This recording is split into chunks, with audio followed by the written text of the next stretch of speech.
Agora aqui no Direto da Redação, Rafael Perubon com as notícias do esporte. Boa tarde, Rafael. Oi, Poliana, tudo bem? Boa tarde para você, boa tarde ao amigo de casa. Vamos começar então com as informações do basquete. O Rio Claro esteve à frente do Pinheiros durante quase todo o jogo, mas acabou perdendo no finalzinho, Rafael. No finalzinho, Poliana. Pois é, foi uma infelicidade muito grande, momentos de bobeira do time.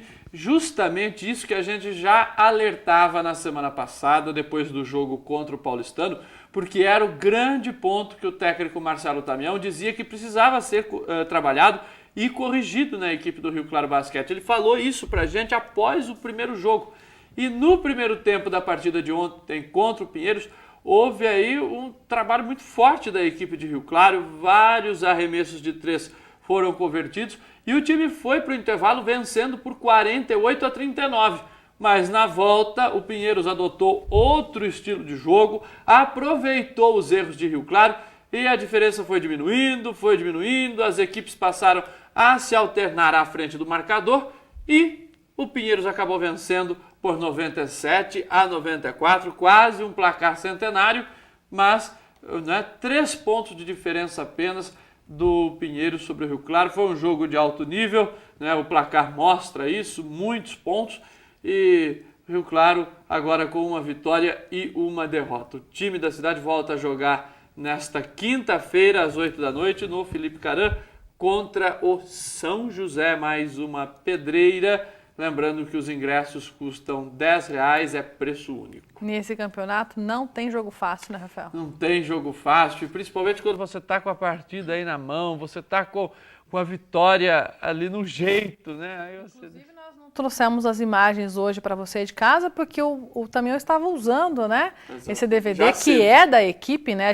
Eles cederiam as imagens para a gente já cedo, mostrando os erros para o time, né? Para poder consertar, corrigir aí, para que nessa partida o resultado seja diferente. E é interessante porque a gente até colocou a sonora na sexta-feira, né, Poliana, com esse trecho que o Marcelo Tamião fala: olha, a gente precisa ter mais calma quando a gente tem a posse de bola e quando a gente está à frente do marcador. Não podemos querer fazer ligação direta, temos que trabalhar mais as jogadas. Ele falava muito isso depois do jogo contra o Paulistano, porque foi essa mesma situação. Rio Claro abriu 10 pontos no placar e lá foi ainda no último quarto, aí deixou o Paulistano encostar e a diferença foi ampliada só ali nos últimos lances, em 2 lances livres que o Luizinho converteu. Então, o Rio Claro o Tamião vai ter ainda muito trabalho para corrigir esse fator da equipe.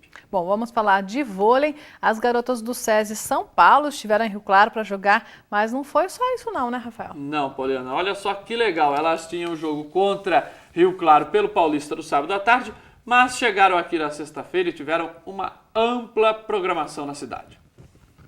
As atletas não são as do time principal de vôlei do SESI São Paulo, são da equipe Sub-21. Mesmo assim, já despertam a atenção da garotada.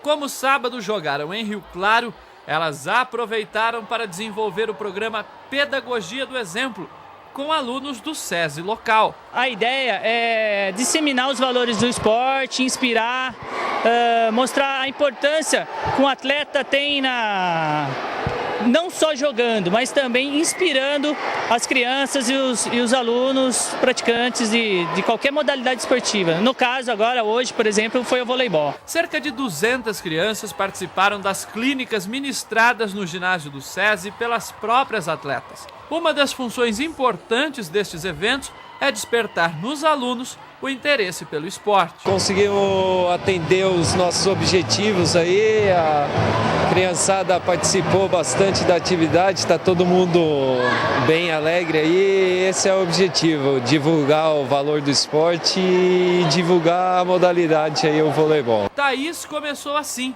participava do programa Atleta do Futuro e hoje disputa o Campeonato Paulista pelo SESI. Até autógrafos para os fãs mirins ela já distribui. Foi foi uma grande oportunidade que eu tive de saber que eles faziam esse projeto e eu olhei, eu gostei, eu falei, não, eu vou participar.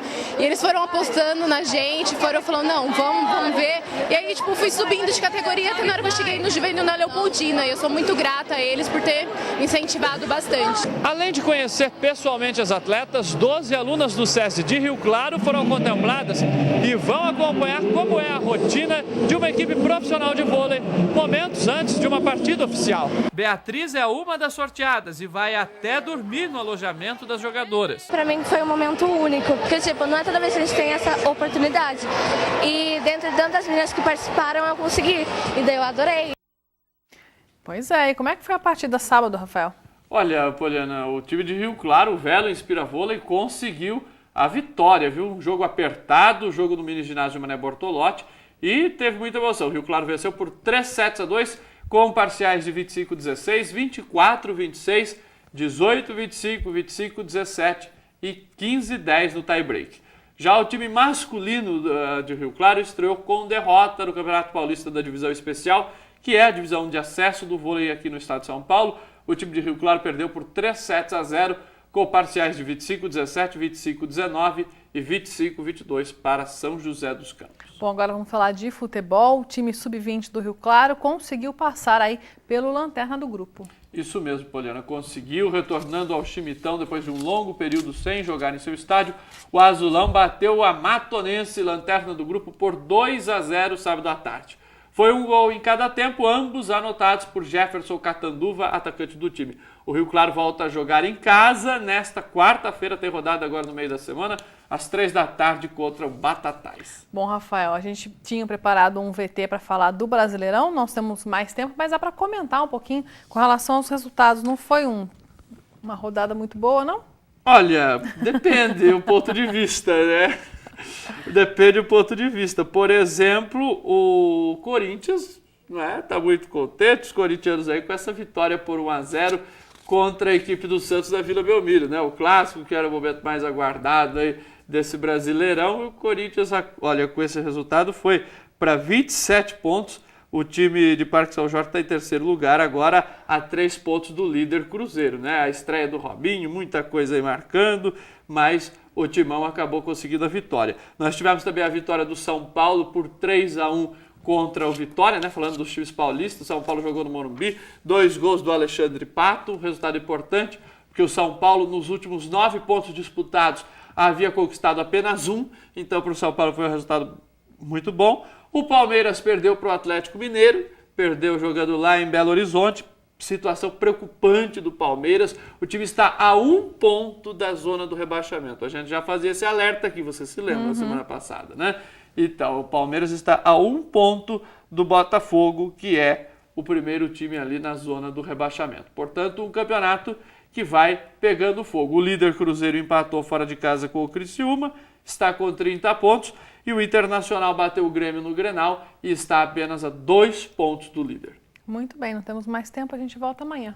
Valeu, Poliana, uma ótima tarde a todos. A gente se vê terça-feira. Até lá. Boa tarde para você.